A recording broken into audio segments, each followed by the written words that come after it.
นี่ครับแม่มาจากไหนครับแม่มาทดสอบปปลาว งานที่แล้วก็ไปดู ซื้ออย่างซื้อปลาแดกเป็นยังไงบ้างปลาแดกข้าวหอมเป็นยังไงแซ่บอร่อยติดใจมาพรุ่งนี้เลยได้เอาอีกงานหน้าน้ำอีกเพราะว่าเป็นโรงงานอร่อยแซ่บคนแถวนั้นเขาว่ายังไงนะคนแถวนั้นเจ้าแซ่บหลายคนที่สปปลาวฝากด้วยนะครับน้ำปลาแดกคำหอมปลาล่านี่เอาอันนี้ไปให้อีกเอาอันนี้ให้อีกนี่โอ้แถมวะโอ้ซื้อ500จะได้พันนั่นคือบัตรหน้านี่จะได้แถมอีกเอาขอบใจเด้อเอาบอกสรรพคุณหน่อยแซ่บอร่อย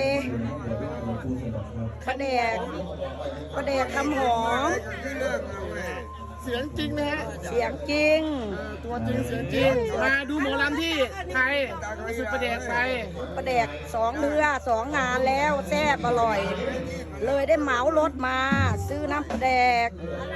มาดูลำเรื่องเลยเป็น FC ส